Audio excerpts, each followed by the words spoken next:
Hello and welcome back to Suspended Fanimation. I'm your host, Dennis Polkus, and this is Saturday Morning Blast Off. I know there's a few of you here in the chat here already. So for those of you who are new, who don't know what this is, Saturday Morning Blast Off is basically the week of genre news, basically. All this news that's come out genre-wise, and whatever else you guys like to talk about versus in the genre-verse out there. So, hey, TJP123, I finally got that right. Welcome aboard. And also JPRPH1. I saw you were in here a little earlier. And Stanley Tweedle and Viking Bitch and Morks and Filthy News. Everyone's out there. So, yeah, welcome aboard to the new people. And I just want to say thank you to the people who subscribed. I think I'm up to 147 now that I saw this morning. Hey, Dante, how's it going? And slow and steady climb. I'm not here for subs or money or anything like that. I'm just here for fun for the most part. So that's really what I'm here for. So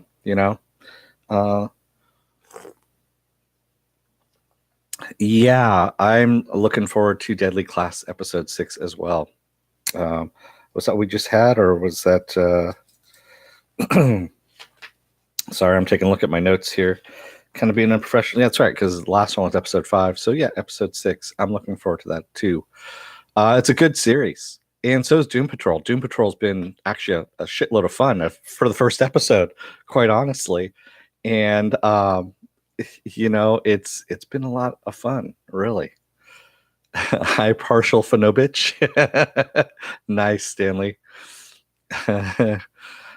Yeah, and I'm liking the character Maria. The last episode was a very big, huge homage to Fear and Loathing in Las Vegas, which is one of my favorite books.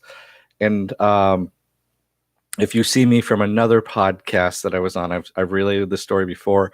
I actually saw Hunter S. Thompson in person. I was standing next to him, didn't realize it. It took me a little while in San Francisco. When I used to live in San Francisco, I was getting off the train from work, and I was getting on another underground, the subway, that was above ground at first, over by the Giants Stadium, the San Francisco Giants Stadium. And I saw this weird guy, this tall, lanky, weird old dude that was standing next to me at the light. And I looked over at him, and he's wearing these aviator sunglasses. And I'm like, this guy looks familiar. Who the hell is this guy? Who is this creepy dude? And I'm looking at him, and I look back at the light. And I look at him, and I'm looking at the light. And as I'm crossing the street, I'm like, holy shit, it's Hunter S. Thompson. And also in my backpack at the time, I had Fear and Loathing in I had Hell's Angels in my backpack. So I was reading that at the time. And I wish I had known it sooner, because I would have gotten him to sign it, because he is one of my favorite authors. And that was a great episode. It did. And Umbrella Academy as well. Umbrella Academy, I watched episode 1 last night. I can only watch part of episode 2 because I was falling asleep, and not because of the episode, just because I was damn tired. It was a long day. Hey, for those of you playing at home, this is Doctor Strange. Or it can be Tony Stark, either way you look at it. So,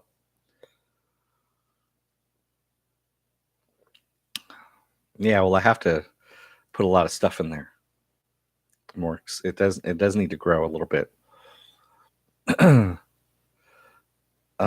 Stanley Tweedle says UK is okay after the first 2 episodes, not convinced yet. It's a really good story, man. I'm telling you right now. I am a huge fan of Umbrella Academy. I've got here we go. That's Umbrella Academy Volume 1. And I already know what happens in the story, so I'm not going to spoil it for anybody. It's really good. And you kind of see it coming a little bit, but it's still done very well. It's done well enough and where the characters are likable too. But damn, Doom Patrol. If you guys haven't seen Doom Patrol, take a look. I've got the first episode review up here at my site. You can take a look at it in depth if you want to. And wow, yeah. I do have a Viking mug, sculpted leather art by Viking, but you can see it right over here. That's a horn right there from the show Vikings. It's standing up. I got that at Comic-Con one year, and it's kind of funny. It's got a little neck strap so you can hold the horn, since there's no way to hold it, of course.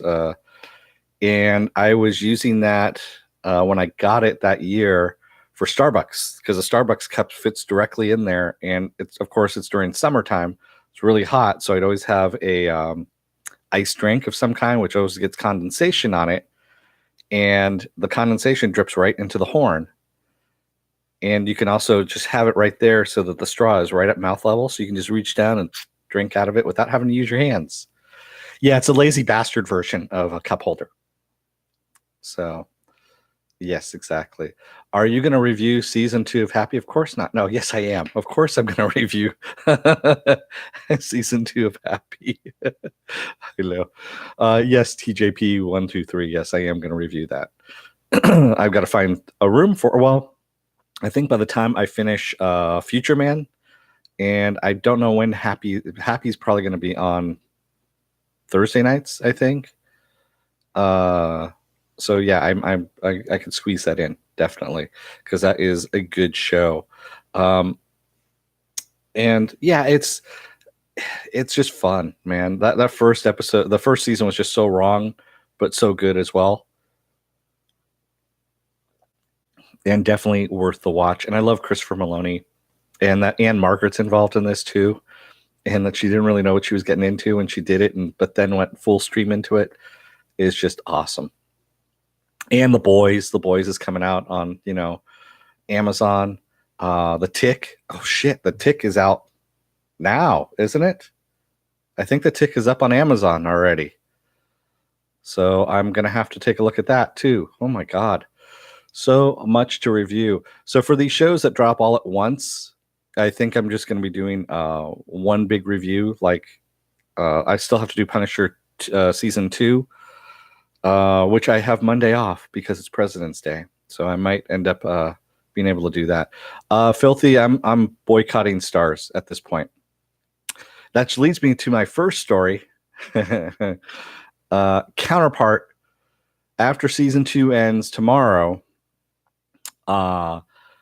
I am canceling Starz, and I'm never looking back to that piece of shit. So, especially since the other news that came out about this is they've already greenlit American Gods for season 3, without a season 2 ever premiering. And if you know all the trouble that's been happening with season 2 of American Gods, it's a big fucking wonder why they did this. And I'm pretty sure it's because Neil Gaiman. They have a contract with Neil Gaiman.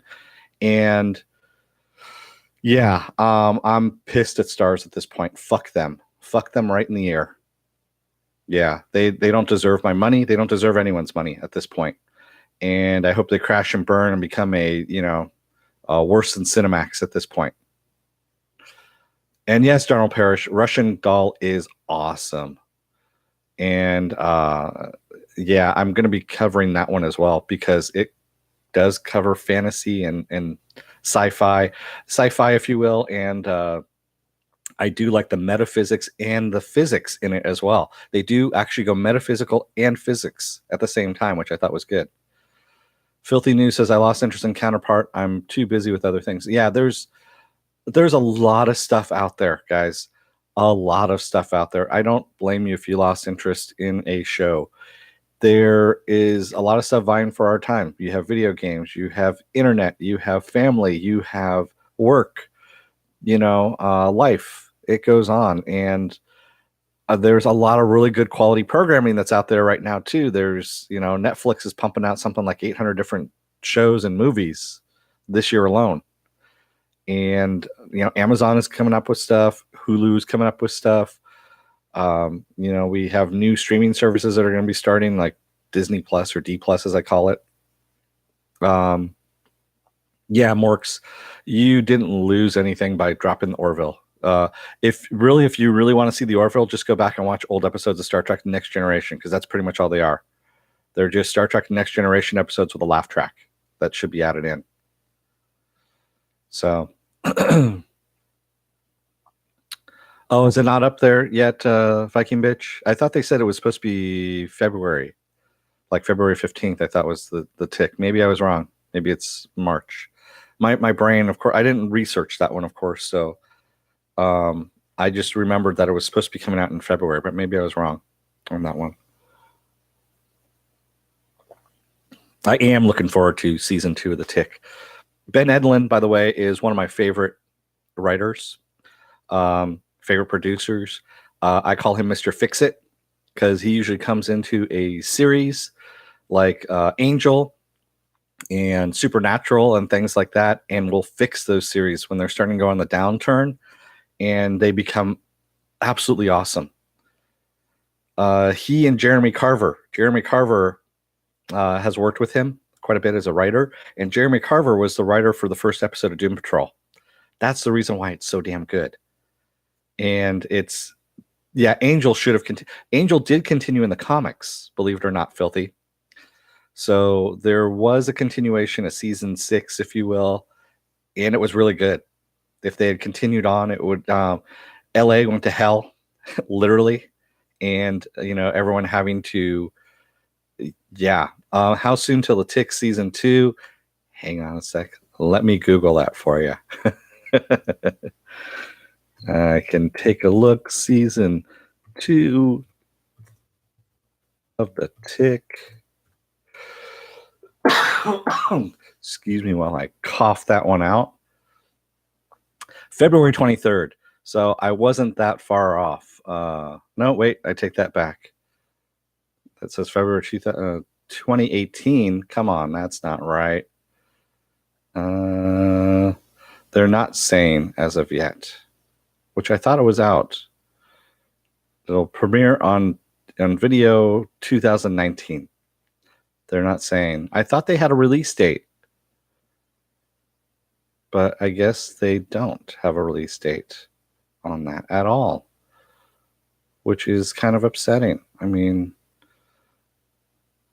that would have been good. Okay, here we go. Again, they're not saying what it is. No premiere date as of yet, which I'm disappointed. I thought I heard February or March. So, yeah, Cameron Hamilton. There are too many things vying for our time. And again, you got to just schedule it out if you need to, or drop things. It does happen. Yeah, Viking Bitch. I don't understand the unconditional love for Orville either.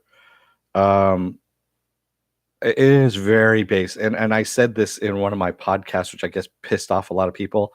I said the Orville is basic. And I stand by that term, that it's basic.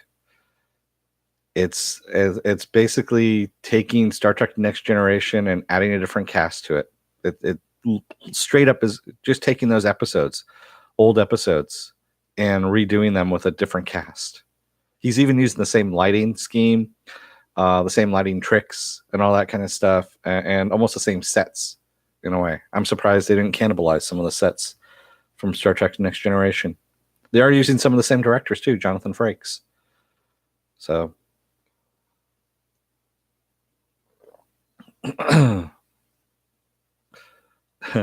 Silver Spike says, I suspect it's because it's not Saint Discovery. STD? Yeah, STD. The less said about that one, the better. That one is just pure unadulterated shit too. But yeah, and I heard Bruce Willis did a voice for last night's, was it Thursday night's episode of the Orville. So yeah, season 1 was really good. It was a lot of fun, and then they just kind of, he decided that he didn't want to do anything creative and just started mining the Next Generation episodes. So yeah. Silver Spike says certain folks have banged on so much about loving it so much they don't want to lose face. Yeah. And that's the whole thing. There's a lot of excuse me. Sorry, I'm getting over viral pneumonia. Have been for a while there. So you're probably going to hear me cough quite a bit and coughing stuff up. I apologize now. That's why I have some tea here and water and all that kind of stuff. So, yeah, there's a lot of people that don't want to lose face on what they've been saying. It's okay to admit that you're wrong, to come back and go, you know what? I was wrong. This episode was good. But if you have the majority of your episodes being mediocre to bad, come back out and say it. And that's it's for the opposite version of this. If you're pumping something and saying it's really good, and all it's coming out is just really mediocre episodes, just come out and say it. That's really all you need to do. It's this whole saving face thing, or worrying about losing subscribers, losing revenue, and all this bullshit. And yeah, it's when your YouTube business, if you will, takes precedent over what the hell you're going to say. That's when you might want to change jobs at that point and do something else, because I'm here for fun, like I said. Yes, fans do not admit when they're wrong. They will cling on, no pun intended, with claws embedded. Hey, Ricardo Aspie, welcome aboard. Slurmy Scott says the talking plant was stolen from the book Doorways in the Sand from the 70s. It works as a psychiatrist. Really? Man. Yeah. Yeah, the writing's the editing's bad on Orville, or the writing. I don't want to get into bashing it. Let's go on to something else, something a little bit more constructive and fun, like Marvel conscripting Hulu to do 4 animated series right now. So they're doing one for MODOK, one for Hitmonkey, another one for Tigra and Dazzler, and another one for Howard the Duck. These are all animated series. And all these animated series are going to get together for one special animated series called The Offenders. And quite honestly, these are the wackiest shows I could ever think of them doing. MODOK sounds like it's going to be a damn sitcom, which makes me laugh because MODOK is a villain in the Marvel Universe. He is supposedly trying to run a, his organization, his villainous organization, is trying to be usurped. So he's dealing with that. And then he's also dealing with home life as well. And then Hitmonkey is a monkey that was wronged and was taught how to kill by the ghost of an American assassin, if I remember correctly. Tigra and Dazzler, they're supposed to be 2, and I kid you not, woke, quote unquote, superheroes that are out to save the world, of course, one wokeness at a time. And of course, Howard the Duck, who needs no introduction because he's damn awesome. And I'm definitely looking forward to this. It's one of those things. Howard the Duck's one of my favorites. Definitely. Excuse me. Yes, Howard the Duck. That's right, Silver Spike. So yeah, Viking Bitch says I'm unfamiliar with every story except for Howard the Duck, but I'm super stoked for this. Yeah, they're not going to be following the stories from the comics too much on these things. I think they're going to be doing their own things, and I'm actually all for it. I'm definitely all for it. Yeah, 2019 could definitely be the year of the weird stuff, Viking Bitch. It's also the year of the cancellation and the year of things that end. Since we have so much shit ending and being canceled, that is ridiculous. And if you want to see that, there's a podcast that I did. It's another Saturday morning blast off that I did about that. That list, I think it was like 18 shows that are ending this year. Some very weird shit. Stormy Scott says Hulu's becoming a boutique streaming service with the science fiction stuff. Smart move, as they can't compete head on with Amazon or Netflix. True. I like what they're putting out, quite honestly. All their little stuff that they're doing. And not only that, the Hulu CEO said that if the timing was right and depending on the people behind it, and if everyone involved wants to do this, they are up for reviving some of the old Marvel Netflix shows like Daredevil and Luke Cage. Yeah, he said specifically Daredevil and Luke Cage. And I was like, fuck yeah, let's make it happen. Because those are my 2 favorite series, honestly, on Netflix, the Marvel stuff. But of course, this means, you got to have all the stars in alignment for that. And I'm pretty sure what that means is if Jeff Loeb is not in the picture. Hey, Luke Cage is one of my favorite characters. I have a glass in my cabinet over there. The only reason why I don't use my Luke Cage glass is there was a blue tint on it that is kind of peeling off. And so I'm kind of afraid of getting that crap in my water or whatever else I'm drinking out of that, glass. So it kind of sits up there in moratorium. I am not going shirtless, Morks. Sorry. Ain't going to happen. And no, I'm not doing a happy dance either, Viking bitch. It's just, it makes me happy to know that someone out there cares about Luke Cage other than me. Yes, the episodes on Netflix are kind of, a little bit on they weren't great, but they weren't horrible either. They were pretty damn good, I thought. They were a lot of fun, especially the one with him and Danny Rand in the second season, episode 10 of season 2. That was actually Power Man and Iron Fist. That was supposed to be the way it was. They should have just gone with Heroes for Hire to begin with. Yeah. See, I told you, filthy. Yeah, as soon as you got the Guardian of the Glass Galaxy set and you washed them, the pics fell right off. Yeah, they do a really cheap job depending on who you get it from. So, yeah, so I mean, Futurama. I have actually the box set of Futurama. It's sitting down below over here. And it has every single episode and the movies in there too. Future Man is awesome, of course. Orville, Venture Brothers. I've been buying every single season of the Venture Brothers as they come out on DVD. Yes, I still collect physical media, as you can tell over here. This is all physical media. I think actually Venture Brothers is right over here someplace. That's Firefly right up there. So that's the 10th anniversary of Firefly. And then right next to it is the other box set of Firefly. So,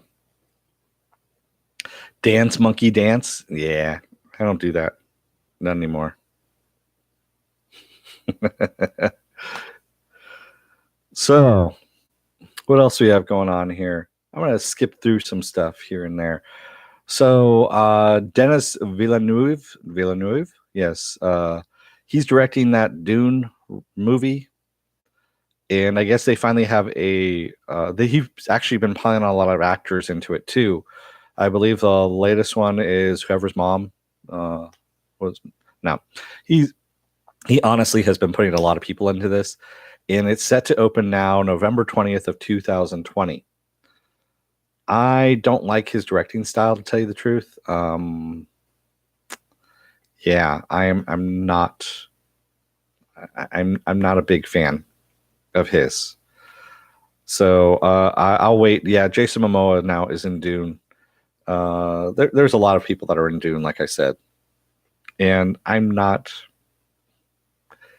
a fan of this guy because he did Blade Runner 2049, right? Yeah, so yeah, less said about that one, the better.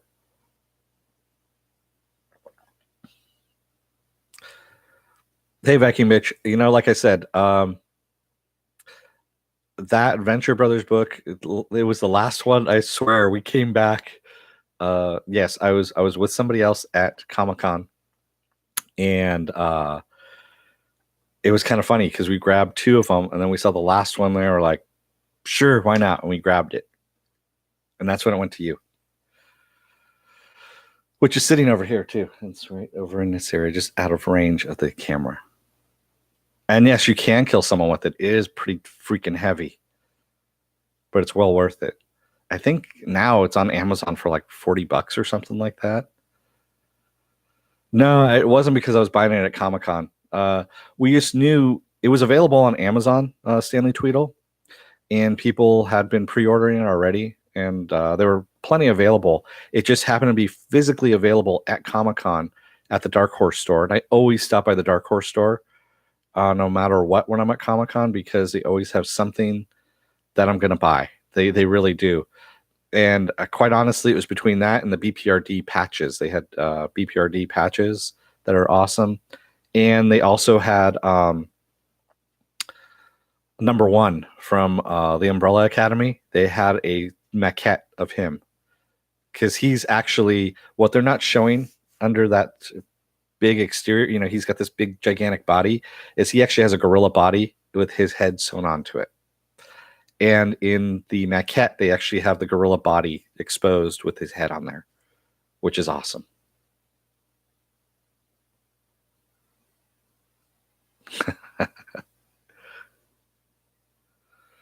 Yeah, no, I mean,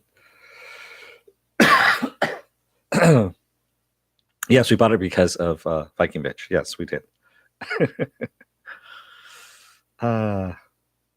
So, what else we got in the news here?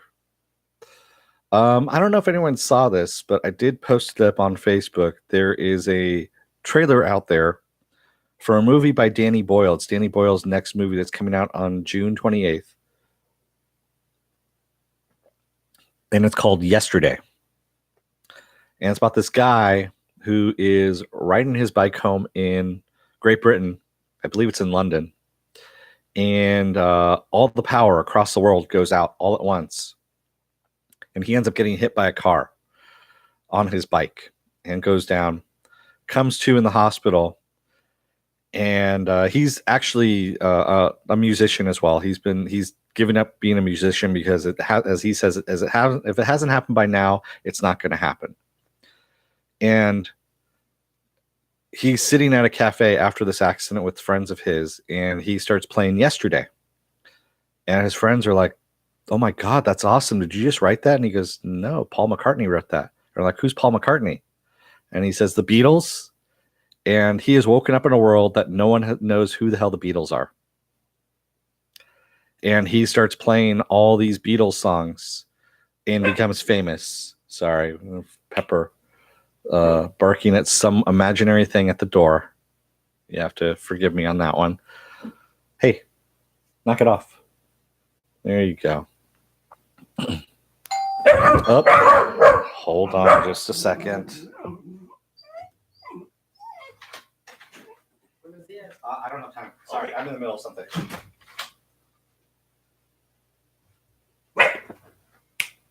Sorry about that. Jehovah's Witnesses at the door.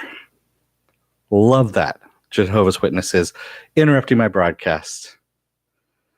Especially since it says no soliciting on the outside of our complex here. So, yeah, she is a good watchdog to get rid of freaking, yeah, exactly. Yeah, they wanted to save my soul. Tough titty on that one because it ain't going to happen. Yeah. So what was I talking about here? I was talking about Yesterday. And it looks like a good movie. It looks like it's going to be a fun movie. And I'm looking forward to it. I mean, granted, I'm not the biggest Beatle fan. I'm not a Beatle fan at all, to tell you the truth. I know everyone gives me shit about this because I think the Beatles are kind of overrated. I get where they come from in music history and all that kind of stuff. I get where, what they contributed to rock and roll, but I think they're overrated, and I never really dug the music. So, yeah, but this looks like a fun movie. Excuse me. And they also get around the licensing of the Beatles music by having someone else perform all the songs. Yeah, I don't blame you, Stanley Tweedle. Yeah, I know what you mean. I got annoyed by all the negative stuff on that other channel too. That's all I'm gonna say. So Yesterday looks like an interesting thing. So you've probably seen the trailers also for the live action Aladdin movie with Will Smith as the genie, as that really weird looking genie. And they are actually going forward with more of these live action movies. The next one looks like it's going to be A Nightmare Before Christmas. They're literally trying to do a live action Nightmare Before Christmas. What the fuck? I blame all the people who went and saw that stupid live action Beauty and the Beast because they had it on DVD, the animated one. All they do is just pop that in and they would have gotten their fix. But no. They had to go to the theater and make it like, what was it, $1 billion that it brought in, something like that. And what the fuck, man? I mean, yeah, how can you do a live action Nightmare Before Christmas? How is it even possible? Exactly, Viking Bitch. I don't understand it either.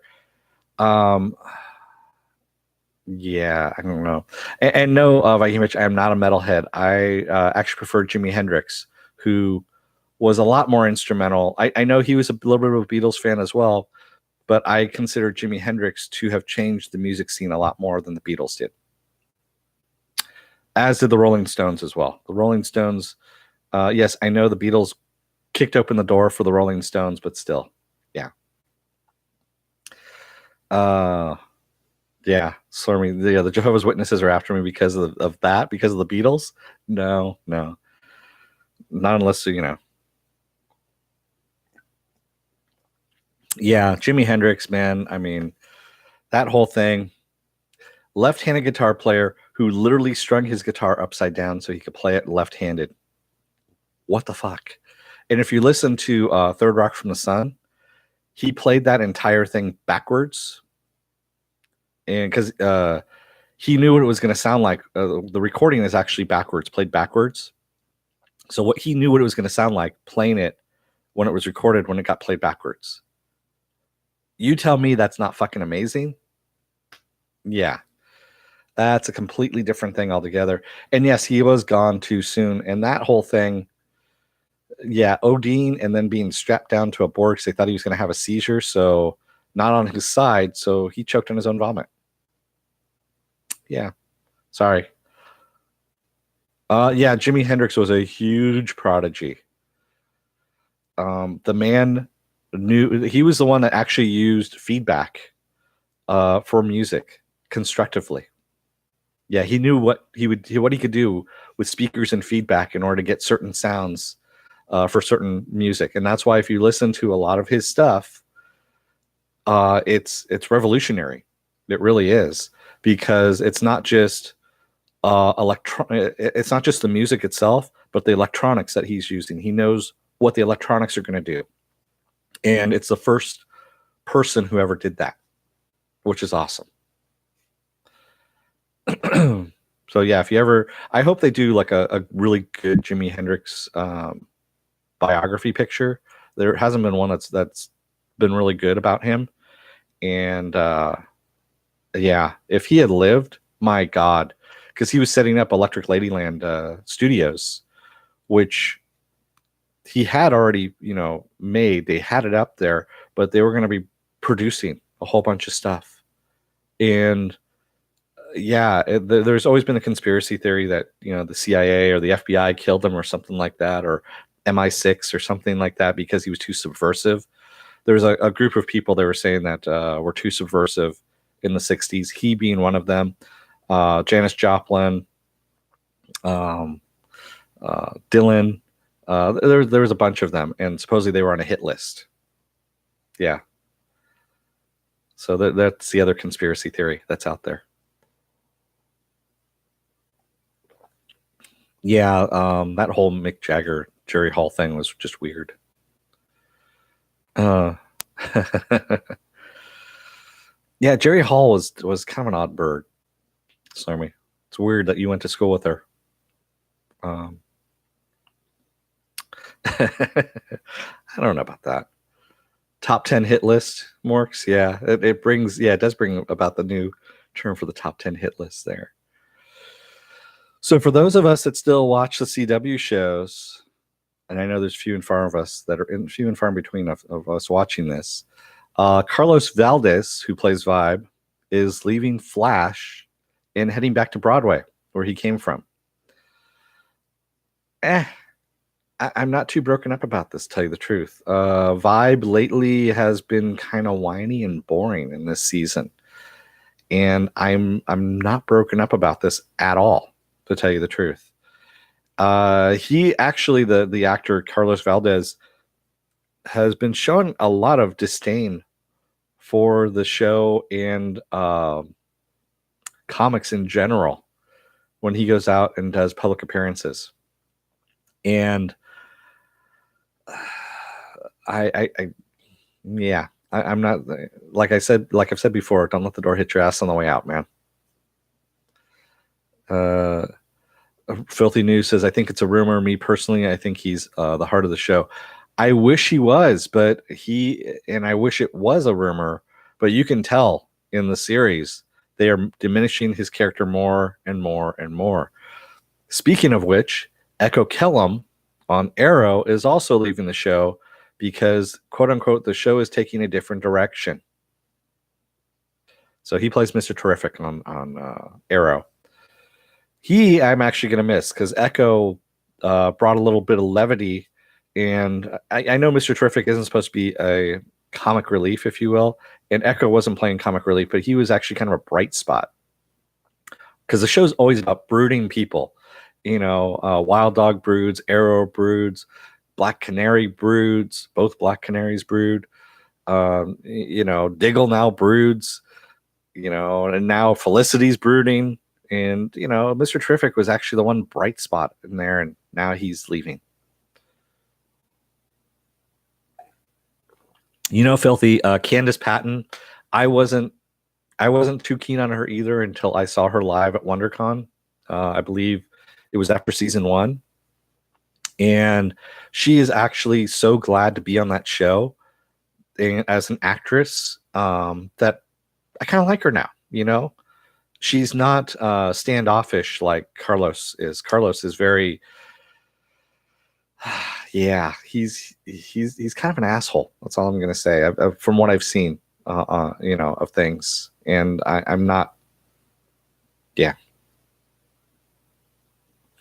Maybe that's what I don't like about the CW shows is that everyone's brooding. Yeah.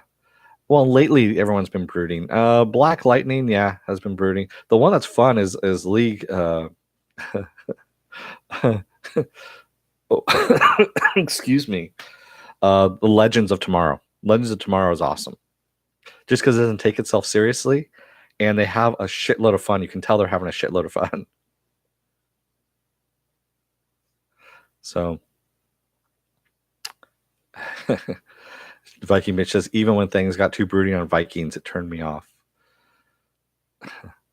Movie Fanobi says, sorry, I was old lady napping a bit, apparently. Oh, so Fanobich is in the house all together now. We just don't have one half. We have both halves. Glad you can wake up from your nap there, Movie Fanobi.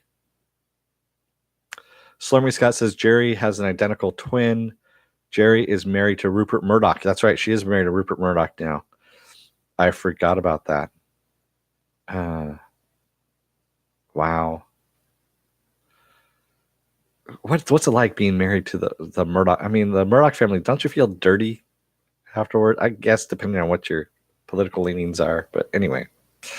Yeah, I don't want to get political on that, but ugh. Ugh. Ugh. Yeah.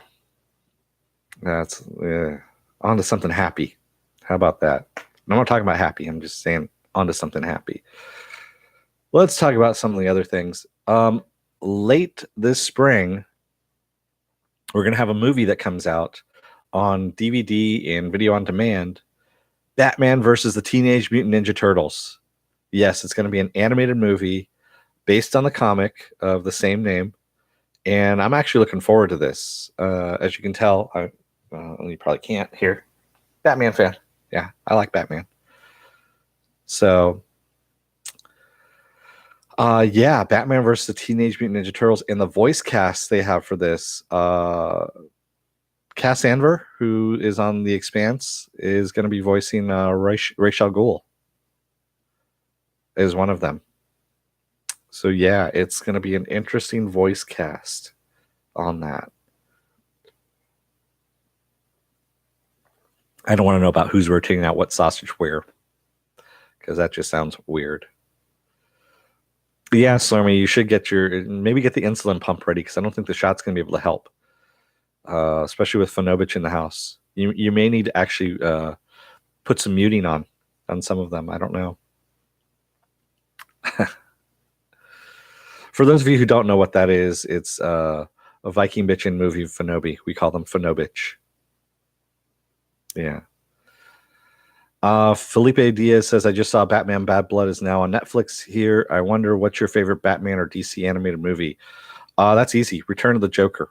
Batman Beyond, Return of the Joker. Hands down, my favorite one. Batman Mask of the Phantasm is close. It's a close second, but I'm a huge fan of Batman Beyond. And Return of the Joker is fucked up. I mean, it is really, really fucked up. What the Joker does to what he did. And yeah, they actually carried it into the Batman Beyond comics at one point and carried in the storyline from that animated movie. And it went further. And I was like, whoa, this is really dark. Yeah. I have seen you weren't here maybe for because you were napping at the time. I've seen episode 1 and part of episode 2 because I was a little bit too tired last night, so I had to stop it. But yes, we did talk about it. You got to rewind a little bit and take a look. And yes, I did like it. Yeah, Flashpoint Paradox is fun, but not my favorite. Out of all of them. Oh, Jamie Olsen, Blues. Yeah, I understand. You work nights now. Come on back when it's a video. You can watch it later and make comments down below. Have a good night or a good morning and get some sleep. Excuse me. So definitely looking forward to that. They haven't given it a release date on that one as of yet, but hopefully it's soon. But you know what has gotten a release date? Good Omens. Good Omens on Amazon is coming out May 31st. Yeah. And you know what else they announced at that same time? They announced that Benedict Cumberbatch is playing Satan. Satan? Yes, he's playing Satan, which is going to be pretty damn good, I think. And I think everyone's looking forward to that. And yes, I will be covering it. There is a lot of stuff to cover this year. A lot of stuff to cover. So, yes, could it be Satan? Exactly. Hugs, not drugs, unless you converse with the dead. Yes, Klaus. Poor Klaus. I really am like an Umbrella Academy. But then again, I've always been a big fan, like I said. Felipe Diaz says, I need to watch that now. There are so many DC animated movies. God, it's hard to catch up on. Yeah, they come out with like 2 or 3 a year, Felipe. So it's really hard to come up, watch them all. A lot of them are crap, though. I'll tell you right now. And you can usually tell within the first 15, 20 minutes. And then you're like, all right, I'll watch the rest of it. But yeah, a lot of them are crap, but there's some really good gems in there too. Excuse me. And I'm waiting them for them to do a really good one on the Demon. Jason Blood and the Demon. That would be awesome. Also, I would love for them to do a Dead Man one. Like, I wish they would do Gotham County Line as a, Batman Dead Man crossover. Really good story. Would make an awesome animated movie. Yeah, Planet Hulk was okay. I think I actually own that one someplace down here in the DVD collection. So also Green Lantern First Flight, excuse me, with Nathan Fillion voicing him is awesome. Slurmy, I think he's only the voice for Satan, is what Silver Spike. I think he's supposed to be playing Satan completely. Silver Spike. I don't know if he's just voicing it. I can find out for sure because I actually have a link to it for what they were talking about Benedict Cumberbatch playing Satan. And what do they hear? So you remember the cast also has John Hamm, Nick Offerman, Frances McDormand, Michael McKean, Nia Sosanya, and Ned Dennehy, and Adria Arjona, as well as our 2 leads, Michael Sheen, and of course David Tennant. So yeah, it's going to be a very interesting series. If Neil Gaiman's head does not explode while he's trying to do that and also take care of American Gods season 2, because he's back on that as well. And they're not saying exactly what Benedict Cumberbatch, if he is voicing him or if he's playing Satan. They're not saying either way. So yeah, it's and also I put up, if you take a look at my Facebook page, I put up the opening sequence, the animated sequence for Good Omens got released on YouTube, and it's pretty funny. So I put it up there as well. Yeah. I have not seen Batman Ninja, guys. I've seen that it's out there. It just looked really weird to me, and I haven't touched it, to tell you the truth. Felipe Diaz says Benedict Cumberbatch is amazing. I saw him do Hamlet on theater, and he was damn good. Yeah, I can see that. Yeah, Viking Bitch, the cast for Good Omens is amazing. It could also blow up too. Who knows? I mean, we'll see what happens. But it's Amazon, so I doubt it's going to blow up. Stanley tweeted a lot of the animation now on the DC stuff has been getting spotty. I'm not. Oh, so he is voicing Satan. Satan's going to be animated. Okay, Silver Spike. I didn't know. I was taking a look and I didn't see anything on that. But then again, I'm online, so it's, trying to broadcast at the same time. It's hard to look things up. And getting Jehovah's Witnesses at the door and having the dog bark at Jehovah's Witnesses, which, good dog, by the way. You're going to be getting something later. It's called a TREAT, because if I say it out loud, she's going to go nuts. Yeah. She hasn't learned how to spell as of yet. She's close, though. I know when I've spelled it before, she's kind of looked up at me and looks at me quizzically, like she's trying to figure it out. Satan will be 400 feet tall. Yes, she does. Movie Fanobich. She does. So what else are we talking about here? There's also word out there of not one, but 2 live action TV series based on the Alien franchise that are in the works. One is supposed to be from Ridley Scott's production company over at Hulu.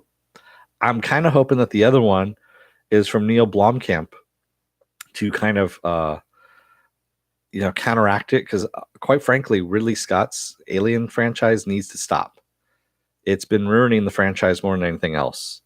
It's been hurting the franchise more than anything else. And I would like to see, hey Ed Brewer, I would really like to see Neil Blomkamp's version, Blomkamp's version, a lot better than. I don't know if it needs a timeout, movie Fanobi. I think it just needs a transfusion, is what it needs. Predator, you need to find somebody that actually knows Predator and knows sci-fi. Quite honestly, I was kind of hoping Shane Black was going to be able to do it. I haven't seen the new one from Shane Black, to tell you the truth, but I heard it was kind of eh. And I know what the end of it is, and it just yeah.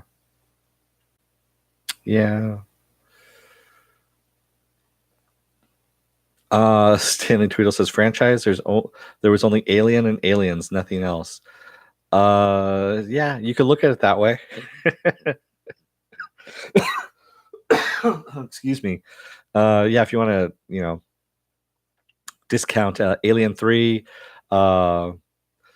Alien 4 Resurrection, what was it? The one with the Prometheus, and then the one that just came out recently. Yeah, if you want to discount all those, sure. There was no franchise. Slurmy Scott says Dennis has started a new thing on the channel, the surprise drop-in.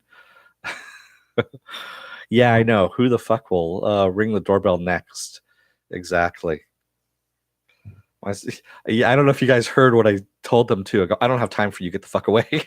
Close the door. So yeah, it was. Yeah, it. man. I kind of figured that's what it was going to be. It was going to be Mormons. And I need to put up a sign that says no solicitors. Yes, this means even religious folks. You are soliciting religion. That's what it's called.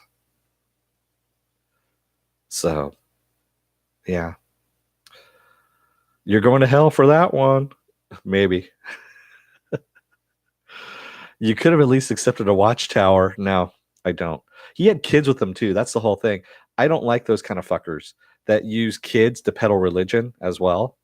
Those fuckers are going to hell if there is such a place. So, yeah.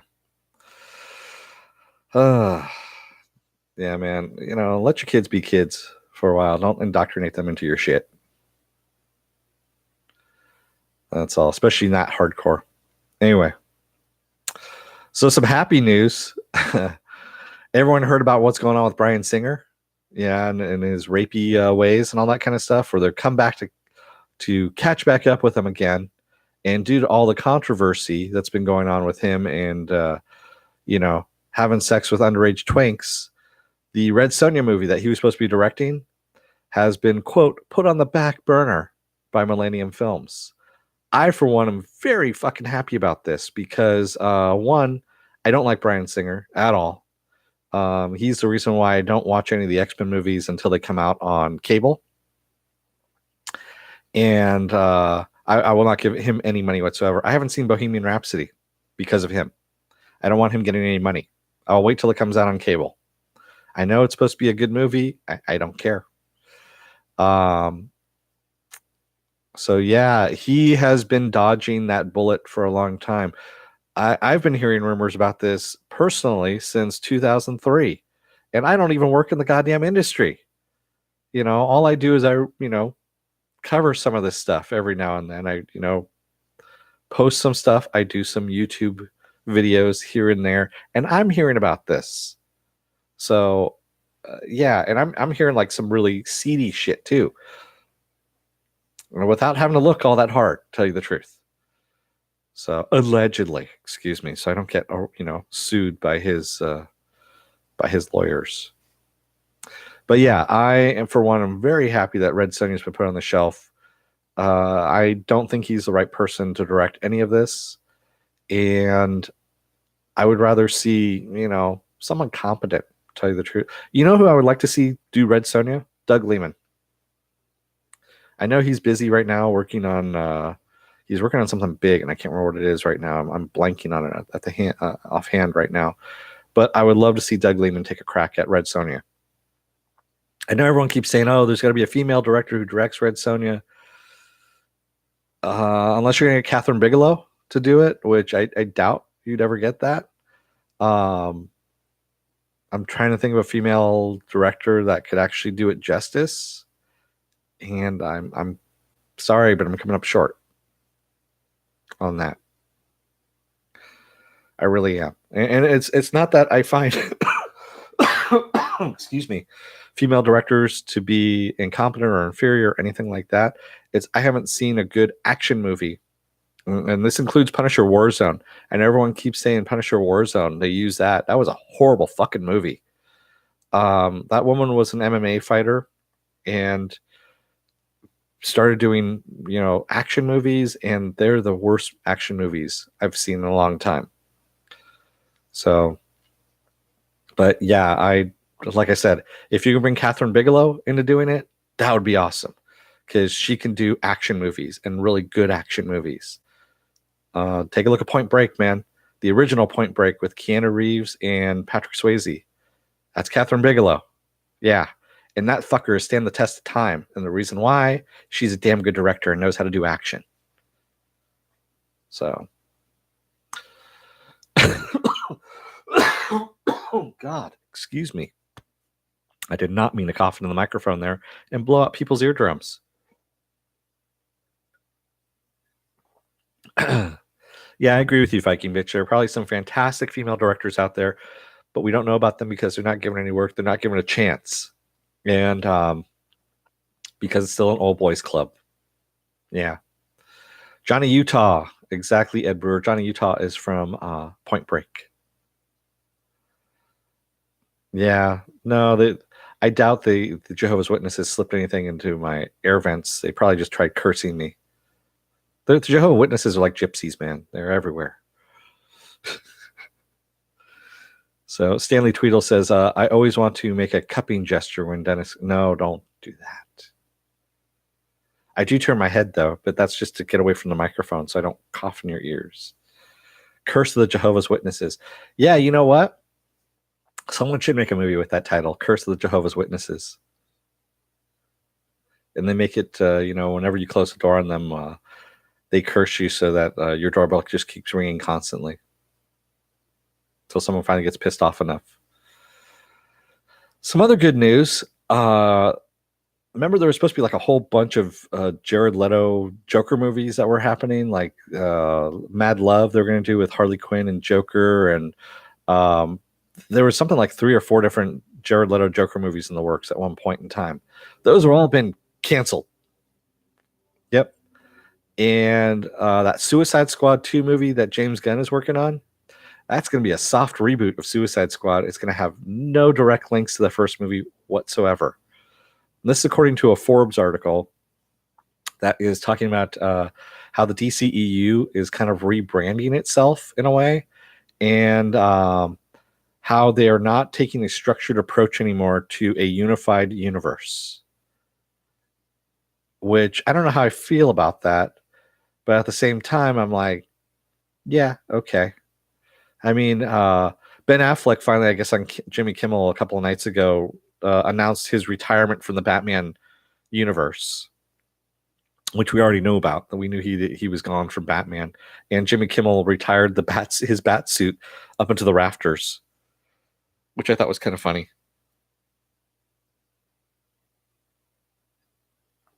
It'll be a karate movie with Idris Elba.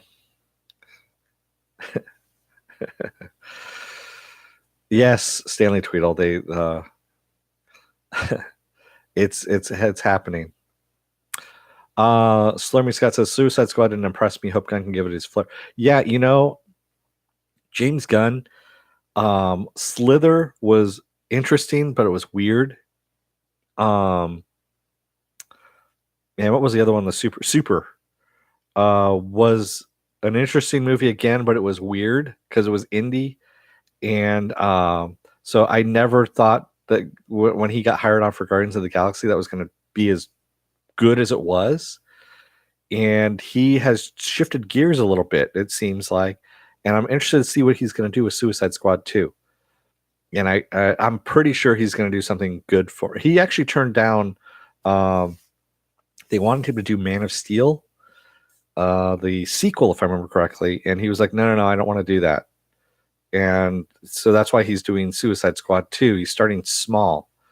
And I'm interested to see what he's going to do with this. And I'm glad he's doing a soft reboot, that it's not going to have any. I don't like Will Smith's version of Deadshot. Sorry, I know a lot of people did. I didn't. I did like Katana. Katana was awesome. And I like Diablo. Bring fucking Diablo back, man. Diablo was awesome. Those were 2 characters that I really liked. And of course, Harley. Harley, stole the movie, of course. But everyone else, Enchantress with the stupid wiggle dance that she was doing up there, when she was, it was very weird. Yeah, the weird outfits that he was wearing too, man. I mean, the weird outfits that he was wearing in Suicide Squad just was not. Yeah, and I don't like Jared Leto's Hulu Joker. I just don't. I thought that was really damn stupid on their part. They should not have put that in at all, quite honestly. It was the wiggle dance. If you take a look at it, go back and watch it, Viking Bitch. It's the funniest damn thing. You could tell that the director is just basically shouting at her, David Ayer, who directed that movie, and gone, okay, wiggle in place. Keep wiggling in place. And she was just kind of like gyrating up there. Kara, and I can't remember her last name, starts with the D, but I felt bad for her because I was sitting there going, I could see it on the set, what was happening. And they're like, it's going to look good in special effects. And it's like, no, it doesn't. It still looks like she's just up there wiggling. It's bad. Yeah, but no, I'm glad that they're actually going to be wiping that off the face of the earth, and hopefully they remove them from the DVDs.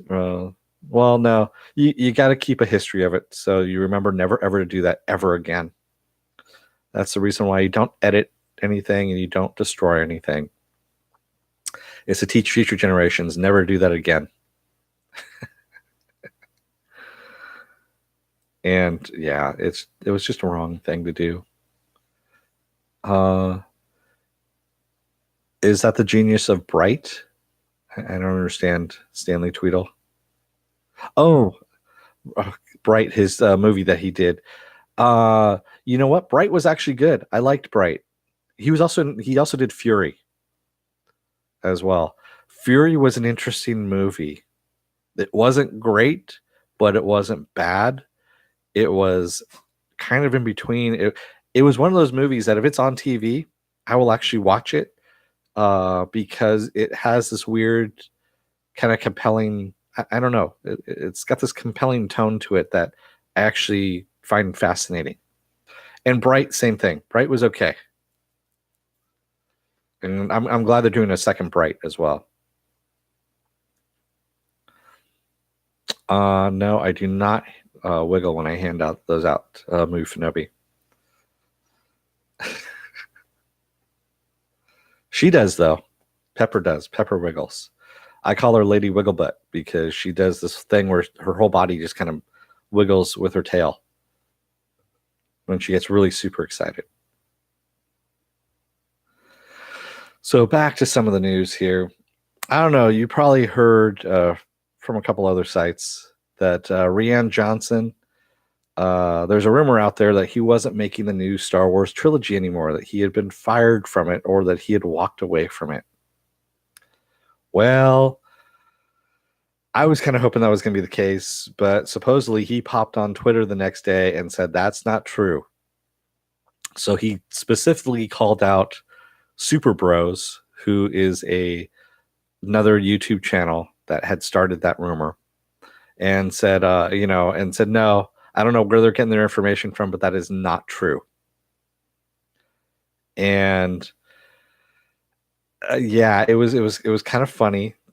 The Super Bros actually took down their link on their website to that article and that video as well, which leads me to another topic about clickbait and YouTube and basically misleading people. I'm not a big fan of misleading people on YouTube or having sure, some of my early YouTube videos when I started a couple months ago had a few weirdly titled things, especially for Saturday. But quite honestly, as I'm getting more and more into this, I honestly just be honest with your audience about what you're talking about. Don't fucking try and make up stories. Don't try to I guess you could say whip people into a frenzy with fake shit that you're bringing up or manufacture problems because quite frankly, you're an asshole for doing it. You really are. And, there's been other things out there too that I've been watching in the news this week. There was another YouTuber that has been saying that starting the rumor that Chuck E. Cheese's has been piecing together their pizzas from discarded pizzas because the pieces don't match up and all that kind of stuff. And, that's just bullshit. I mean, come on. You're essentially trying to hurt another business just to get some clicks or, keep up your subs, keep your revenue flowing and all that kind of stuff. Quite frankly, if I was Chuck E. Cheese, I would be suing the shit out of that guy for defamation because they have the videos up. You have all that video up there. I would be, taking him to court for libel at that point. But yeah, and I'm surprised it doesn't happen a lot more often than not on this. Movie for Nobody says, I'm more interested in what the other series of movies might be. The Game of Thrones guy. Yeah, the excuse me. Supposedly, there's another trilogy out there being written by Benoff and God, I can't remember the other guys. The two guys that have been working on Game of Thrones for the last season here. They are working on a Star Wars trilogy as well, which no one knows what that is either. I'm pretty sure both of these are just red herrings, and they're waiting to see how this next, how episode 9 goes. And if episode 9 crashes and burns, they're probably not going to do any more trilogies after this. Especially after what happened with Solo and God, what else was there? Yeah, those last things. Weiss and Benoff. Thank you, Stanley Tweedle. Yeah, D&D. Yeah, well, excuse me. Yeah, and The Last Jedi, Morks. Thank you. With The Last Jedi and Han Solo, the Solo movie. Yeah, that was. They crashed and burned. There is a Game of Thrones prequel coming out, Dante, on HBO. They're working on that next because HBO has nothing else. Sorry to tell you, but they really don't. And they are freaking the fuck out right now. Don't be surprised if you hear after April or May, because that is when Game of Thrones will be ending, is in May. They start in April and it ends in May. There's going to be massive layoffs at HBO in the upper divisions. Yeah, because they don't have nearly enough programming to compete with Netflix, Hulu, all these guys, Amazon. They don't have nearly enough original programming, I should say, that's bringing people in. So, but yeah, going back to, people and, this clickbait kind of crap, just don't do it. And honestly, I get it. It's titillating. It makes people want to click on it. If you see stuff that looks like that, don't click on it because you're just encouraging these people and you're giving them more revenue too. That's the whole thing. Every click that you click on for them just gives them more revenue. And quite frankly, don't do it. That's why I don't talk about, honestly, I could start a whole channel, this channel, I could bring it on Orville and just compare it to Star Trek Next Generation episodes that it's stolen from and how the Next Generation episodes are better and just go off of that. But at the end of the day, where does it, what does that get you? Do you like what you're talking about at that point? It just becomes another job at that point just to get some money coming in. And yeah, exactly, Stanley Trail. That's how you get 40,000 subscribers is by harping on one fucking thing or two fucking things. And yeah, you may get a lot of subs, but it's not worth it in the long run. Yes, Mork said was a chap. Yeah, I don't care at this point. It's not like anybody else is watching that anyway, or watching this about that. So yeah, that's all I'm going to say about that subject. Yeah, Dennis already lost his by kicking the people out. Yeah, I'm not, like I said, I'm not here for subs or money. I'm here for fun. That's what I'm here for. I like talking about this stuff. I like watching this stuff. I like talking about this stuff. I like talking about this stuff with you guys. And you guys talk back to me about this stuff. And I get ideas from you guys as well. And that's what I like. It's this back and forth.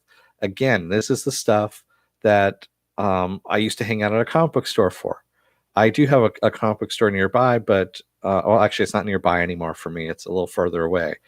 But I don't know the people there anymore. So it's not like, and it's not, for me, it's kind of weird to hang out there, So yeah. And I'm glad you guys are here for fun. And I appreciate you guys. Like I said at the very beginning of here, I've got 147 subs so far. Thank you all for, coming in and watching this and listening to my bullshit as I, spew stuff out and I do my reviews, and cough in the microphone and all that kind of stuff as well. So Mako says, I thought we were all here for fun, but it turns out I was mistaken. Hey, and Filthy's up to 78. If you haven't gone over it, go take a look over at Filthy's new the Filthy News channel, and subscribe over to him as well. He's got some good stuff up there, and he's covering the video game side of stuff too, as well as some of the news stuff. So definitely go over there and take a look at what he's got. We enjoy your bullshit. Slurmy could comment about the spew. Slurmy just wants to see my boobs, that's all. I mean, he ain't getting that. Yeah. So back to the news. That's my PSA for the day. What else do we have? Oh, this one just made me laugh so damn hard. So we're coming up on the 20th anniversary of SpongeBob SquarePants, and they are working on a movie that is going to be half animated, half live action. And the live action version is going to be played. They're going to be playing the live action characters by the voice actors who voice them. So Clancy Brown, who plays Mr. Krabby, is going to be, Tom Kenny, who plays SpongeBob SquarePants, is, this is going to be on Nickelodeon, where it's at right now, or Cartoon Network. Is it Nickelodeon or Cartoon Network? I don't remember which one it is, but they are going to have a movie for the 20th anniversary. And as Clancy Brown put it, Tom Kenny, they were doing an interview with the Tom Kenny about this, and he said Clancy Brown summed it up best when they were doing the live action version of it. Was it's like having sex with the lights on. And I was like, I could just see Clancy Brown saying that, in his gravelly voice that he has, and it fucking made me laugh. And I'm a fan of SpongeBob SquarePants, the movies especially. The movies have made me laugh, and I love Clancy Brown as well. If you haven't seen the Ballad of Buster Scruggs, which is on Netflix right now, he's in there because he, of course, is one of the Coen brothers people that they bring in. He's in there briefly, but he's actually really good. He's a lot of fun. Filthy News says Clancy Brown is now on Schooled, plays a teacher, spinoff of the Goldbergs. Huh. I didn't know that. Excuse me. I love SpongeBob SquarePants. And you know what? RIP to the creator of SpongeBob. Unfortunately, I'm blanking on his name at the moment. He's a fellow marine biologist who just came up with this character, and that's the best thing. I mean, he actually used science along with the comedy in there, and just created something that was weird and fucking funny. And I love Clancy Brown as well. Move Fanobi.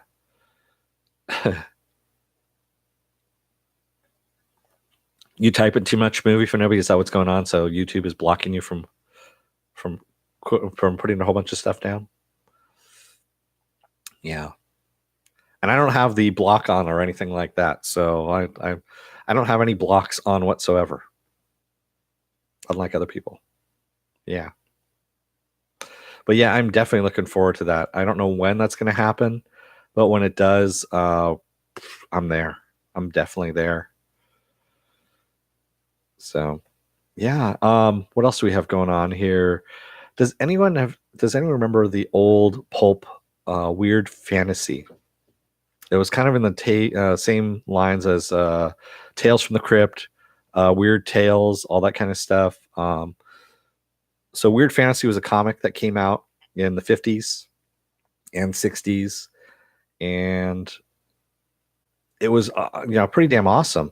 They actually are going to be making a TV series out of that. And the TV series is going to, I want to say it's Hulu, but no, they just say it's in the works at the moment. And I'm looking forward to this because if they can do it like they did Tales from the Crypt back in the 90s, I would definitely be interested in that.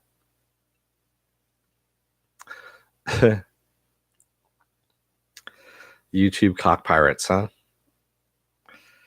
Well, could be worse. You could be going after Slurmy's street cock. Viking Bitch says, I never heard of weird fantasy, but it seems right up my alley. I actually have 2 books right down here behind me of weird tales.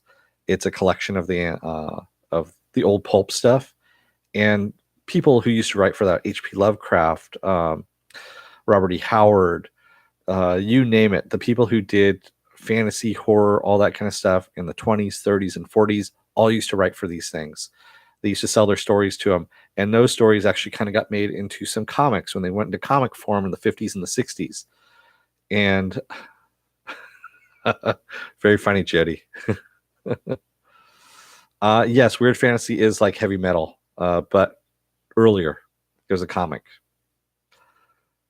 And I'm definitely looking forward to this. Sorry, I was reading some of the chat here to see what was going on there, and I froze up for a moment. I'm definitely looking forward to Weird Fantasy as a TV series. I hopefully it lands someplace at like Netflix or Hulu or something like that, because it definitely needs to come out. And you probably all know this, but Project Blue Book that I cover here has been renewed for a second season. Yay! Over at History Channel. Yes. Project Blue Book is awesome. It's a really good show. If you guys aren't watching it, I believe you can watch the episodes for free on the History Channel's webpage, if I'm not mistaken. Yeah, exactly, Viking Bitch. Why is HBO not jumping on projects like this? They had the rights to Tales from the Crypt. They did nothing with it. Weird Fantasy.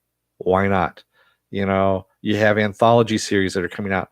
Netflix has bought up like 700 fucking series at this point that they have coming out this year. 700 of these. HBO, nada. And I don't understand what the hell they're doing. I really don't understand what they're doing. Movie for Nobi says, I'm caught up on Blue Book, have to catch up on Deadly Class. I'm telling you, man, there's a lot to watch. I know. Slurmy Scott says, geez, go pee for a minute and come back, and I'm being slandered and libeled. Of course. That's what happens, man. We saw an opening, we took it. That's what happens. Filthy news, I would watch a Twilight Zone, but it's on CBS All Access, and I refuse to buy a subscription to CBS All Access. There's nothing to watch on there. If it's just one series, not really worth it. Mako says 700. No, they have like 700 different, 700 or 800 different series and movies that are coming out on Netflix this year that are original. Yeah, that's how much money they've been pumping into this stuff, Mako. It's ridiculously weird that they're pumping out so much shit. So, yeah, the drug trip animation is awesome in Deadly Class. Filthy News says, hook up your Android box. I'm telling you, I do have my Android box hooked up, Filthy. The only thing is they don't have Netflix and they don't have Amazon on there. It's hard to get it on there. I know you can jailbreak it and all that kind of stuff. I'm not about to do it. So the doorbell will be ringing soon. My husband will defend my honor if he can remember. If he can remember where your honor is that what you're saying, Slurmy? Oh, man. Mako says they are pumping up as much content as the rest of the entertainment together. Yeah, exactly. Netflix is ridiculous in the amount of stuff they're pumping out. Not all of it's good, granted. There is some really shitty stuff they've been pumping out, but there's a lot of it is actually good. If you haven't seen Russian Dolls yet, I am going to be doing a video on that series. I believe so. Russian Dolls, I know, definitely has been renewed for season 2, and I think I want to say it's been renewed for season 3 as well. And that is an amazing show. And it's got some great lines in there. Nothing is easy in life except for peeing in the shower. Or let's sit crooked and talk straight. There's some really good stuff in there. Yeah. Yes, exactly, Viking Bitch.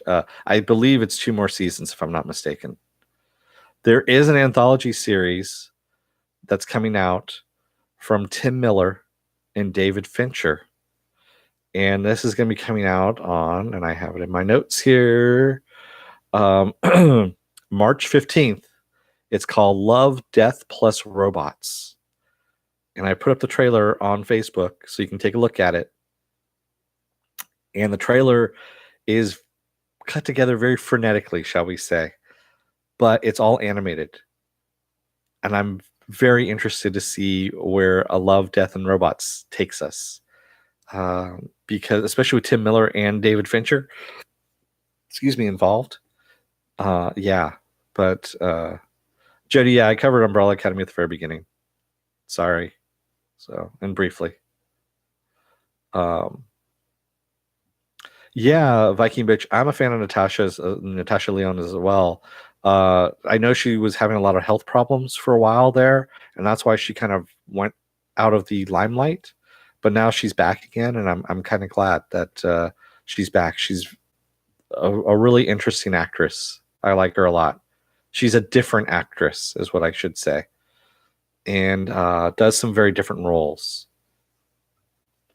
Come here. You want to come up? You want to join the podcast too? Come here. Come on. Up. Here. Ah, there we go. Oh, since people were asking about it, there she goes. This is Pepper. There you go for everybody. She's been sniffing around down there trying to figure out what the hell's going on. She knows what's going on. But, yeah. So, yes, yesterday was the 5th anniversary of me adopting her. So, yeah.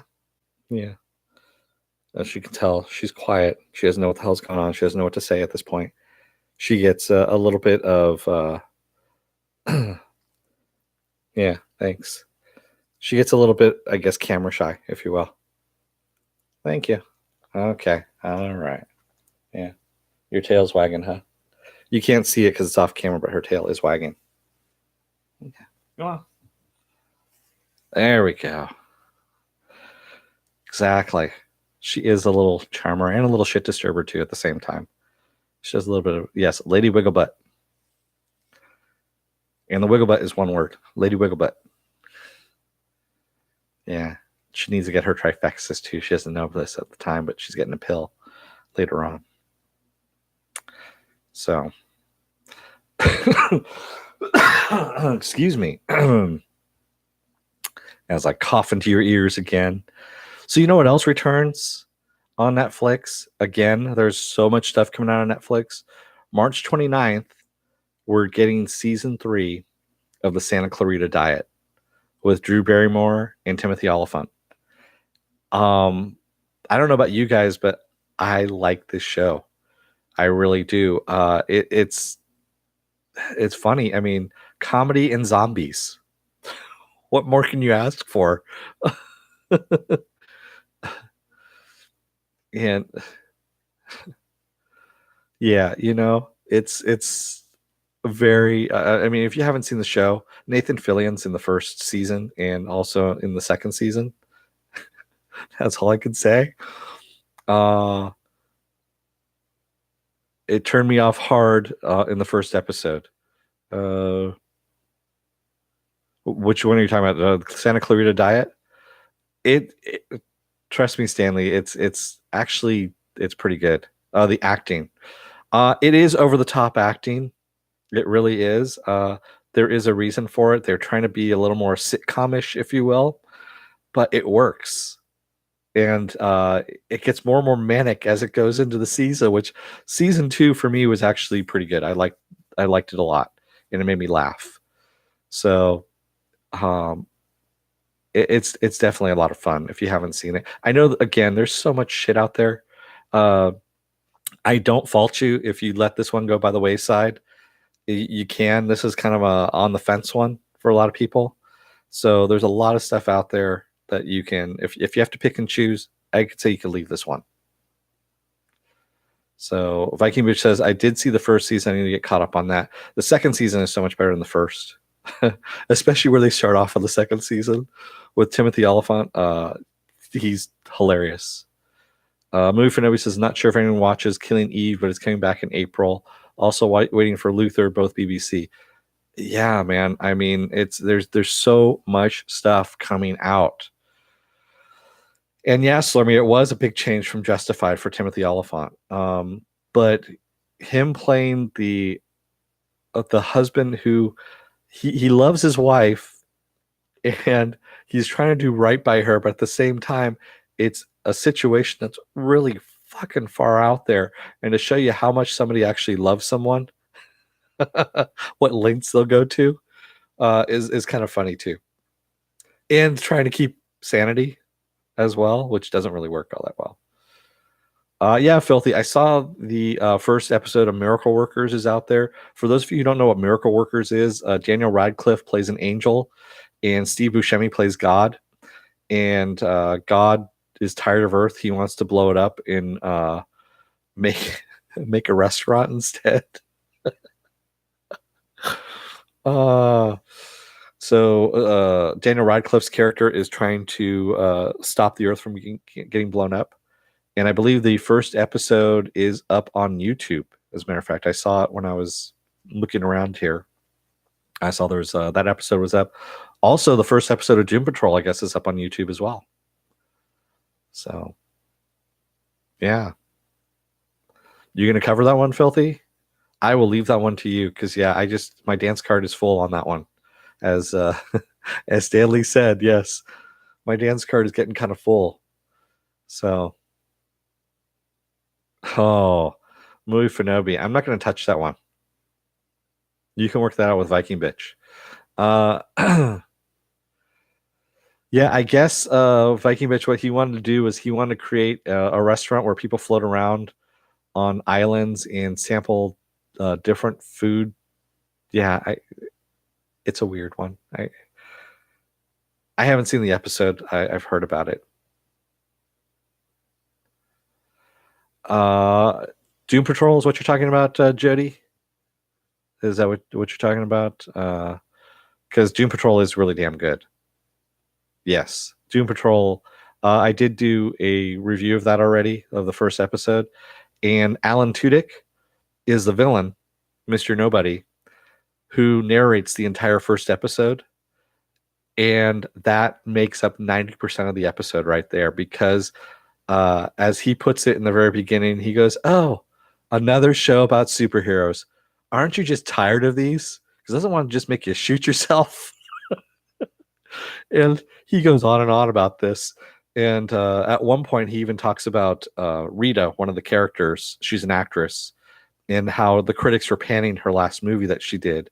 And he goes, "Critics." He goes, "They hate everything. They'll even hate this show."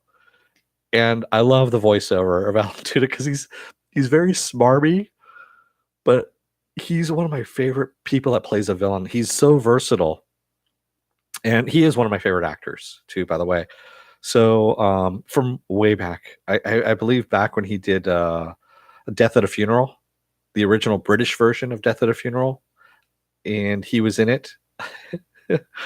Ever since then, that's kind of where I fell in love with him and his acting. Oh, Jody says the show with Daniel Radcliffe. I don't know. I haven't seen it yet. I haven't seen Miracle Workers yet. Movie Fenobi. I don't know if they canceled his short series or what. It was supposed to be on Sci-Fi, and it never came out. And I know he was working on it as webisodes, but I think he just got too busy with work, and he hasn't been able to go and shoot Con Man anymore. Because Con Man, oh my God, if you want to see another good, I know there's so much stuff I keep telling you guys about. Con Man was out on YouTube and also on Sci-Fi, and it's pretty damn funny.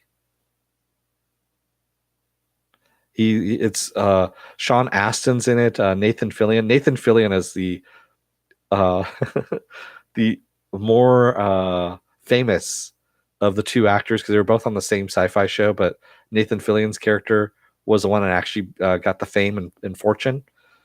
And his character, Alan Tudyk's character, is the one that's doing all the cons and isn't as well known.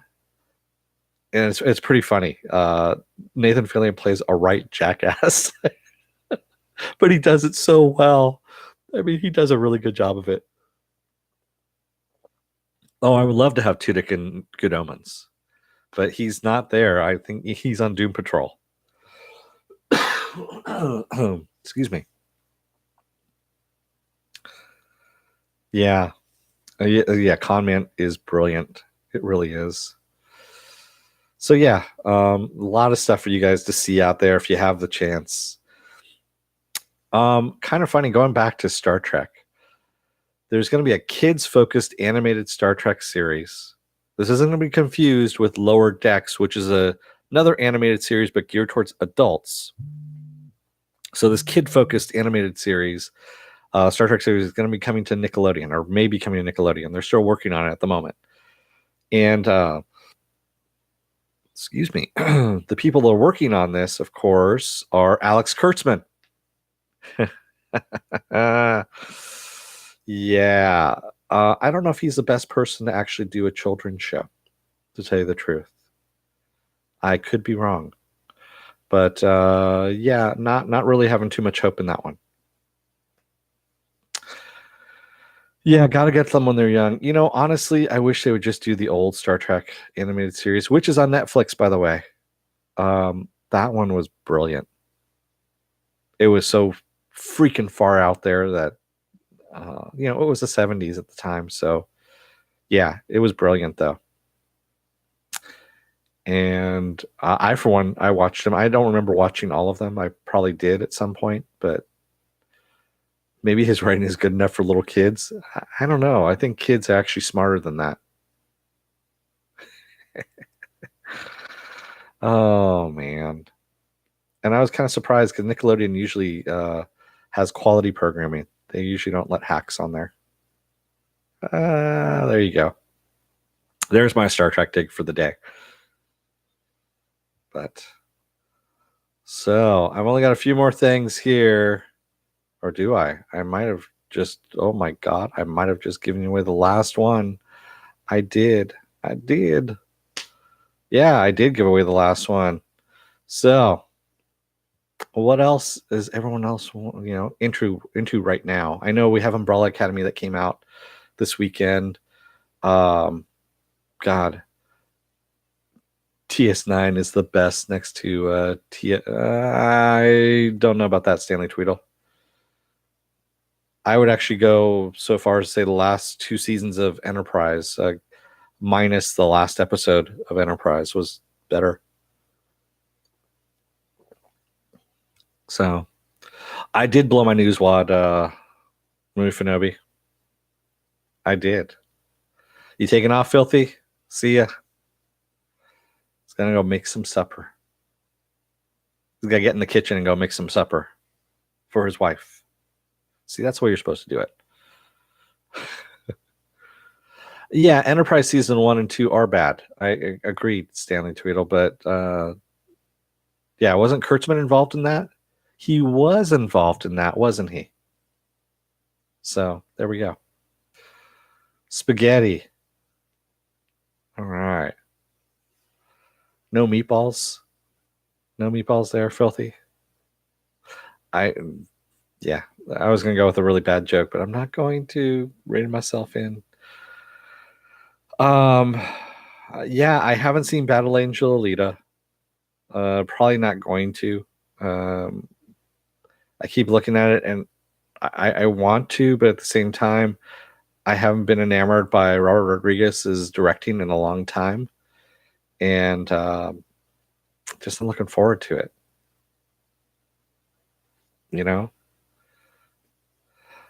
Yeah, I'll leave the ball jokes to you guys, especially Mufinobi. I know Mufinobi's been chomping at the bit in order to do it. Mako says, "Am I crazy, or is Orville literally taking TNG episodes and just remaking them?" No, I've been saying that for all this time. You actually missed that. You missed my Orville rant early on, Mako. Yeah, I went into my little rant mode about the Orville already. And Mufinobi says Alita was a wasted opportunity. Yeah, I kind of figured it was going to be. And you know what? It's hard when you take a property that is 20, 30 years old, anime, and then trying to make it now, and relevant. It's really hard to do it, to tell you the truth. especially anime. Anime is tough to do live action. It doesn't work out all that well most of the time. So, yeah. And I know that Cameron's been trying to work on this damn thing for what now? He had the rights to that back in the 90s, if I remember correctly. Yeah, Ghost in the Shell was just a shit show. I mean, that live action Ghost in the Shell, my God. Even without the whole controversy about the whitewashing with, Scarlett Johansson and all that stuff. Pod racing roller derby. The world buildings do larger story was way better. Yeah. Cameronium, exactly. They should have used him, Cameronium, to go back in time, and then he could have made that movie back in the 90s. But maybe Wolf would have talked him out of it and beat the shit out of 40 to Sigourney. Forcing him to stop, working in films and moving over to the Carolinas and making boats by hand. For those of you who don't know what I'm talking about, go and watch Future Man Season 2. There you go. You'll be happy that I said that. Vikey Bitch says, Mako, the Orville is a basic bitch. I don't understand the love for that show. They should have just stuck to the comedy parody instead of trying to be real ST by stealing ideas. Exactly. Ricardo Aspie, I kind of do, and I don't want to see a live action Robotech. It depends. I mean, I hope the whole Min-May Rick romance thing is toned way down, because that was the one thing I hated about Robotech as a kid. And it wasn't just because I was a kid. I tried watching it again as an adult, and I'm like, wow, you guys spend way too much time on this treadmill, if you will, of this going nowhere romance. And it's like, when you could have actually just shortened it up a little bit. Oh, you want to do the Max and Marilla story? I can see that one. But I mean, you'd have to go back and do the whole, Min-May and Rick. So I mean, I don't know. Corey Wolfhart, exactly, works. Stanley Tweedle, I'm sorry, I can't watch the Orville. I know there's people that like it, and more power to you. There's no people that tell you that you're wrong for watching and liking something are assholes. Okay, fuck them right in the ear. Because if you like something, you like something. Everyone has different opinions about stuff. I like some shitty stuff that people consider crap. I don't care. It's what I like to watch sometimes, It's what kind of gets me, or what makes me, what makes me get into stuff, And if someone tells you that what you're watching is juvenile or shit or anything like that, fuck them,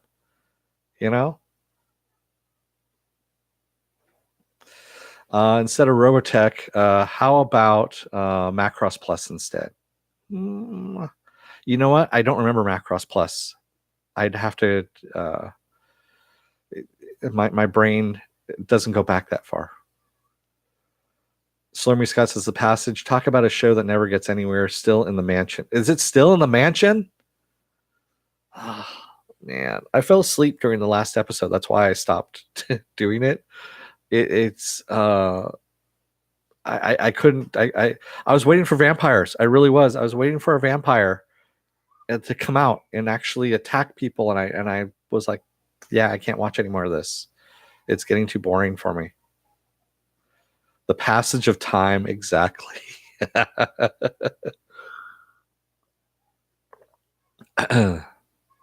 Mako says, I think it would be better for people to watch the original trilogy than Orville, the original TNG, instead of Orville. But I love Gotham. Yeah, Mako, I love Gotham too. That's why I'm covering it. Gotham is a fucking train wreck of a dumpster fire, in a car wreck that's up in on board of a moving train that smashed into the, weapons naval factory or something like that and took everything out. You have to stop and watch it because it is that much of a flaming mess. But it's also a shitload of fun too because they don't care. And I think that's why I like Gotham so much. I don't care that it's not faithful to the Batman,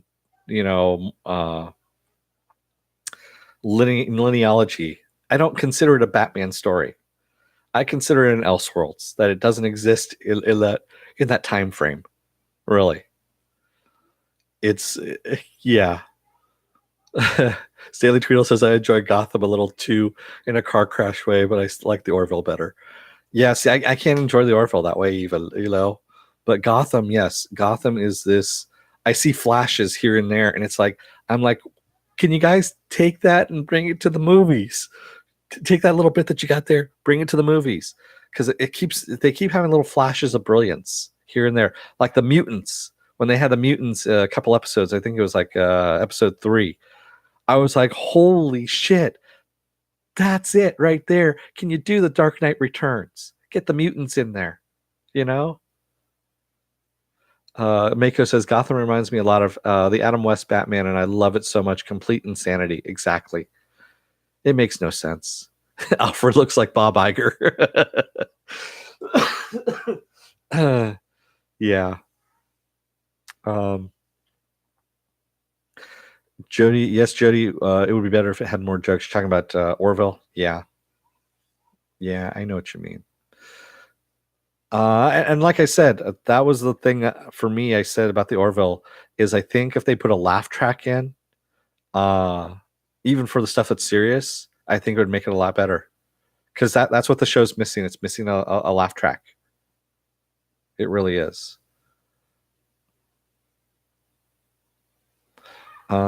Silver Spike says the only thing that keeps me watching Gotham is their version of the Joker. Jeremiah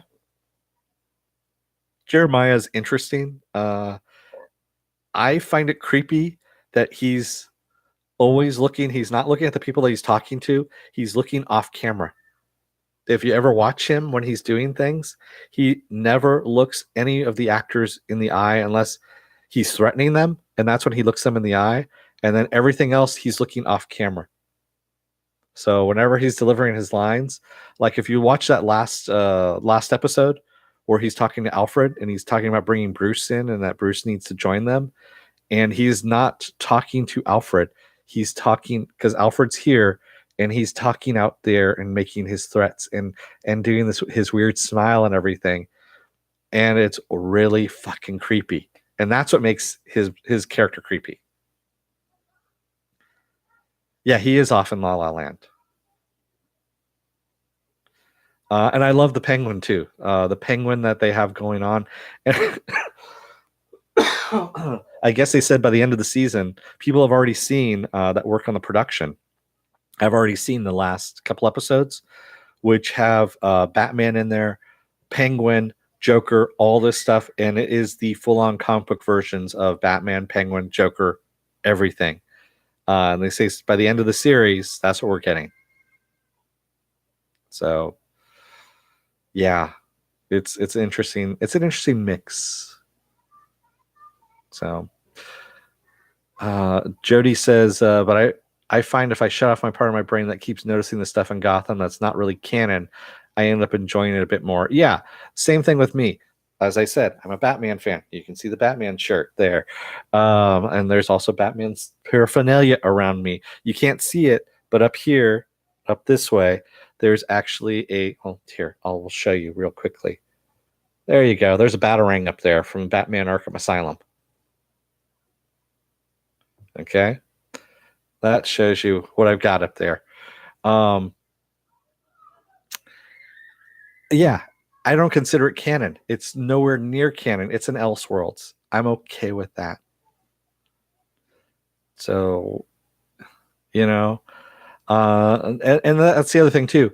DC does not stick to canon. If you ever take a look at DC Comics, they violate their own canon so many times. I don't care. Stormy Scott says the reverse gay prejudice against straight show was an interesting idea, but never believed the story of the Orville's last episode. Oh. Yeah, like I said, I didn't watch it, so.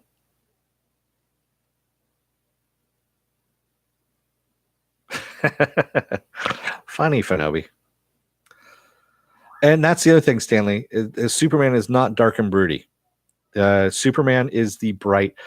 Batman is the dark and broody. That's the way. If you take a look at Bruce Timm, the way Bruce Timm did Batman the Animated Series versus Superman the Animated Series, he made Superman bright, and the Boy Scout is what he did, even though it dealt with a lot of fucking dark themes. And Batman, he made the dark and broody show, and he did it purposely. That's the way you need to do the movies as well, the TV shows or anything like that. That's why I like the CW's version of Supergirl, is they actually make her bright, cheerful, all that kind of stuff, even though they're dealing with some really preachy topics at times.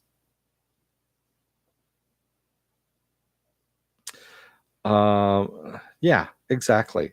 And that's why Snyder's Batman did not work.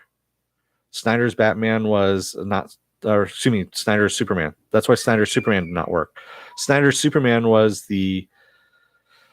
Batman, but with superpowers, and it doesn't work. And again, when you have Pa Kent telling him that he should let all those kids die, I'm like, who the fuck is this? And then also just killing off Jimmy Olsen because he can, and because he wanted to piss off. He literally kills off Jimmy Olsen. First he makes Jimmy Olsen a CIA agent, and then has him get killed off because he wanted to piss off the fans. That right there, yeah, fuck Snyder. What do I think of Snyder's Batman? Again, like I said, fuck Snyder. I don't like him. It's horrible what happened to him in his personal life, but professional life, fuck him. I don't like him.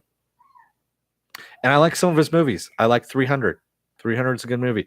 Don't like Watchmen. I don't like Dawn of the Dead either. But those are personal reasons. But 300 I liked. It wasn't bad.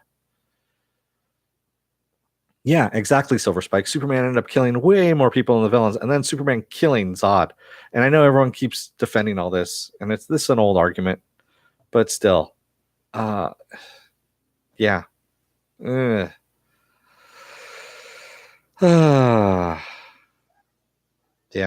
And that's what I like about Supergirl again, Jody, is she is bright and cheerful compared to the other people that are in there. And that's another reason why I like Legends, the Legends show, because Legends is actually bright and cheerful, and it's actually funny.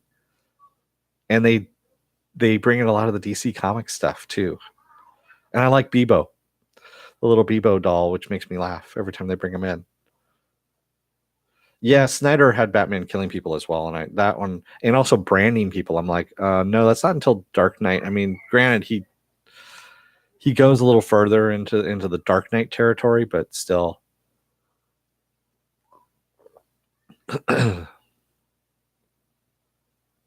So, yeah, I went off topic. Well, that's okay. That's what this is all about. We always go off topic. So I'm reaching the 2-hour mark here, and I think I'm going to wrap it up and let everyone go home and do what else you're going to do for the day. You love a good Dennis rant. Yeah, I do rant sometimes. It does happen from time to time. Mufinobi says, it's not enough to talk about hope. Superman has to live it. I know he keeps talking about the House of L symbol and the symbol of hope, but it doesn't demonstrate. Yeah, that's the other thing that kind of really pisses me off, is that Superman doesn't talk about hope. He lives it. He is an example of hope. That's what he's supposed to be. That's what Jor-El sent him to Earth for, was to be a symbol of hope, not to preach about it or anything like that, but to help people unconditionally. That's that's what the whole thing is all supposed to be about. And a lot of people just don't get that. They see superpowered Jesus. I mean, take a look at Bryan Singer's fucked up, Superman Returns. Yeah, if you actually want to see the definitive Superman, as far as I'm concerned, it's the Donner Superman, the very first movie. Yeah, that is the definitive Superman right there. And the reason, I mean, and going away from that, why? Why do you go away from that? Thank you, Jody. Yeah, I'm slowly but surely getting back to it. Movie for Noe says, hey, Dennis, thank you. And sorry I was tardy. Shame on me. If you're in the mood for Future Man later, we'll be there. Thanks for spending some of you and Pepper's time works for us. Now, yeah, I'm not going to say the word because she's asleep right now. I don't know. She might have heard you. She kind of, oh, there she is. She's just stretching. Excuse me. Yeah, exactly, Stanley Tweedle. That is not the modus operandi everywhere now. It's preach instead of do. Um, and again, it's what it goes back to John Millis.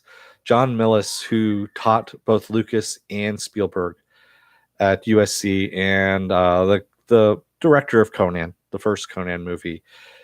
He always taught in his classes, show, don't tell. Show, don't tell. If you watch that very first Conan movie, there's fucking 20 minutes before Conan. I mean, yeah, sure, Arnold says Crom like twice in that first 20 minutes of the movie, but there's not a lot of talking in that first 20 minutes. There really isn't.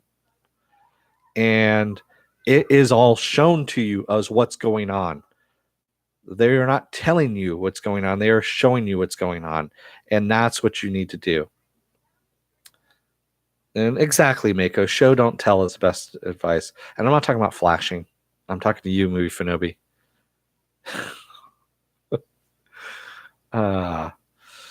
So yeah, if you like what you see here, hit the subscribe button. You can also hit the like button. Or if you don't like it, hit the dislike button. Either way. There you go. And if you want to see when my next video is going to be up, you can hit the bell there too. And maybe YouTube might notify you when the next one happens. I don't know. It does happen. Yeah, you like the way I snuck that one in, Marks? I just kind of burned up one. Yeah. Also, if you're still on the fence about it, you can take a look up here at the videos. There's going to be some videos up in this area that go by the algorithm of what you've been watching, and they're going to pull it from my library for the best one for you to view. Take a look at it, see if you like it, and then you can hit the subscribe button, which will be up in this area too at some point in time. And other than that, I will be back tomorrow with the very last episode of Counterpart, season 2. Hopefully not the last of the series. Hopefully it gets picked up by somebody else. Yeah, you know what? Hashtag save Counterpart. Hashtag watch Counterpart. At least watch the last episode right now. And start sending out those ghost stones to Jeff Bezos. You know, start a campaign out there. I would if I could. I just don't have, honestly, I don't have the time. I wish I could, but you know, if someone gets something together, I will definitely send some ghost stones out there. So yeah, we will be talking about this tomorrow on the last episode. So that is something. Yeah.